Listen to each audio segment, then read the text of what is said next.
There's a quiet feeling that many of us carry these days, a sense that something is missing, not something modern, not a gadget or convenience, but something older, something deeper, a way of living and believing that once gave us comfort, protection, and a rhythm to our days. This episode we explore Britain's forgotten magical traditions, the folk healers, the seasonal rituals, the charms and protections that once shaped everyday life, and we ask, in a world that seems to have lost its way, is it time we brought some of them back?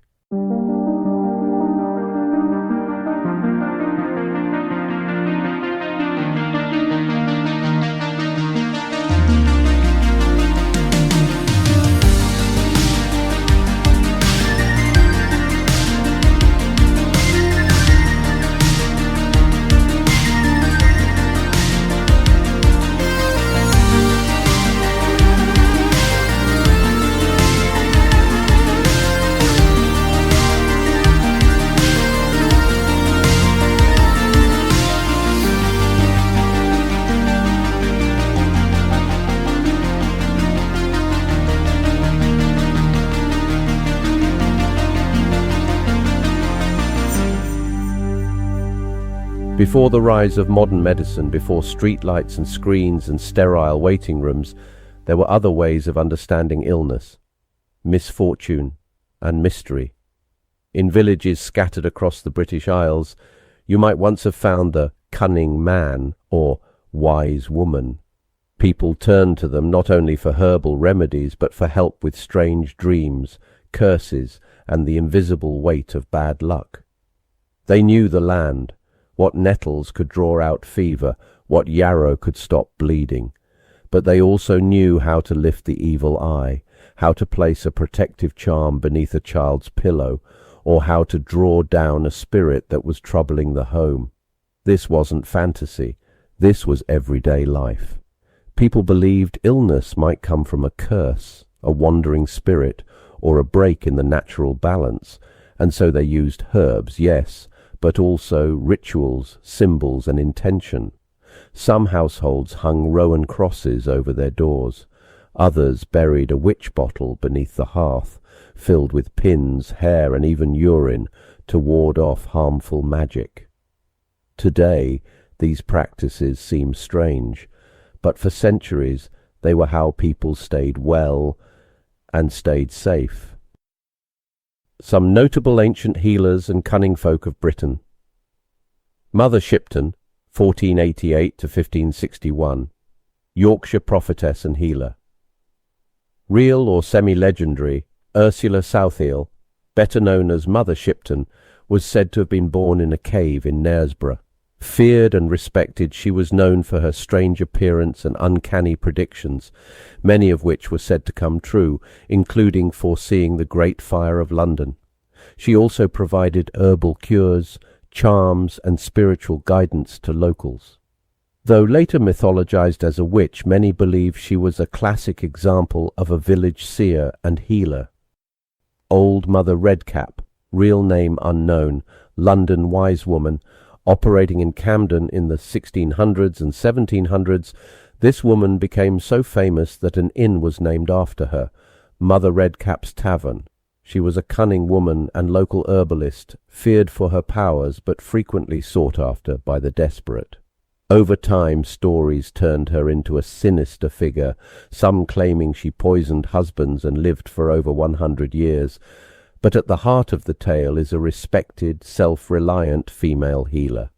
Bessie Dunlop, 1576, healer of Ayrshire, Scotland.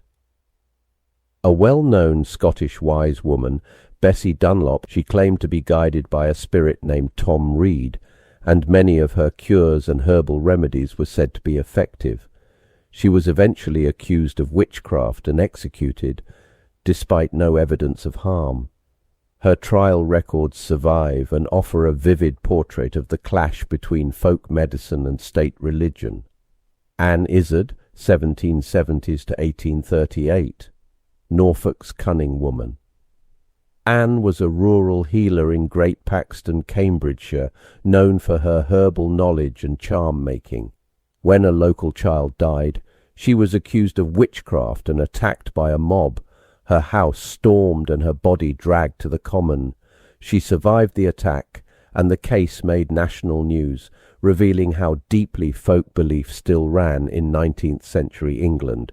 Isabel Gowdy, 1662, the confessor of the Highlands. While not strictly a healer, Isabel Gowdy's confessions from Inverness are among the most detailed records of folk magic in the British Isles. She described flying to sabbats, shape-shifting, and casting spells with natural objects. Many scholars believe her detailed testimony reflected real folk ritual and magical practices from her community. Her story, whether fact or theatre, gives insight into the symbolic power of language, ritual and belief in rural Scottish life. Time moved differently back then, not in hours and emails, but in moons and harvests. The year was a wheel, and each spoke held meaning. There was Imbolc in early February, the time of thaw and quiet hope. Beltane in May, when fires were lit on hilltops to bless cattle and lovers alike. Lammers, the first harvest, when loaves were offered in gratitude, and of course Samhain, when the veil between the worlds was thinnest, the true origin of what we now call Halloween. These weren't just pagan leftovers, they were markers of time, of emotion, of transformation. Lighting a candle at Samhain wasn't just a ritual, it was a way to grieve. Jumping the fire at Beltane wasn't just celebration, it was renewal. Communities gathered, songs were sung, the wheel turned again, and people felt in their bones that they were part of something larger. So what happened?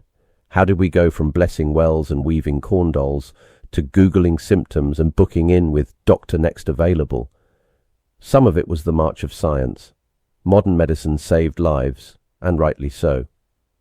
Some of it was the influence of the church, which labelled many of these practices as superstition, or worse, heresy, but much of it was cultural. As cities grew and industrialization reshaped Britain, there was less time for ritual and less tolerance for mystery. The Witchcraft Act of 1735 made it illegal to even claim someone had magical powers, and the people who still believed, often women, the elderly or the rural poor, were mocked, their knowledge dismissed. By the mid-20th century, much of Britain's folk spiritual knowledge had gone underground or been forgotten altogether. But not everywhere. In Mexico and Central America, traditional healers known as curanderos still practice limpias, cleansing rituals using eggs, smoke, and herbs to draw out spiritual illness. In parts of Africa and the Caribbean, ancestral reverence, protective amulets and spirit consultations remain part of daily life. In India, traditional Ayurvedic healers still prescribe herbs alongside chants and energy rituals. In many places, the line between the physical and the spiritual was never fully severed. Illness is seen not just as chemical imbalance, but as energetic disharmony, and healing means more than treatment. It means restoration. So why not here? Why did Britain let go of its old ways so completely? And more importantly, what would it mean to bring some of them back? Maybe it's not about believing every old superstition. Maybe it's about remembering that healing can mean more than pills, that well-being isn't just physical but emotional, spiritual and communal. Maybe it's about planting mugwort again, not just for tea but for dreams, or about celebrating the solstices, not because we have to, but because we need rhythm, we need pause, we need connection. In a world of constant noise and anxiety, these forgotten traditions offer something simple, something human. They remind us that the land is alive, that we are cyclical, not linear, that sometimes lighting a candle is enough. Perhaps it's time we stopped calling them superstitions and started calling them what they really were, tools for the soul. Look around society today. It's broken. The systems don't work. The communities are hollowed out. Tradition has been traded for convenience. And somewhere along the line, we stopped asking bigger questions, stopped caring for the land. and forgot what it meant to belong to something older than ourselves. We're told to cope, to keep scrolling, to carry on, but coping isn't living, and this country we're standing in, it's not working, not spiritually, not culturally, not even practically. And here's the hard truth. No one is coming to fix it, not the government, not the corporations, not some savior waiting in the wings. It's us. We are the only ones who can make something different. That means remembering what we once knew. The healing, the gathering, the rhythms of the earth. The idea that well-being isn't sold to you by a brand, it's something you build together. So if you feel something stirring when you hear about the old ways, don't just nod and move on. Do something. Plant the herbs, learn the names of the seasons, talk to your neighbors, start small, but start. Because if we want a better world, it's not going to come from outside. It starts with you.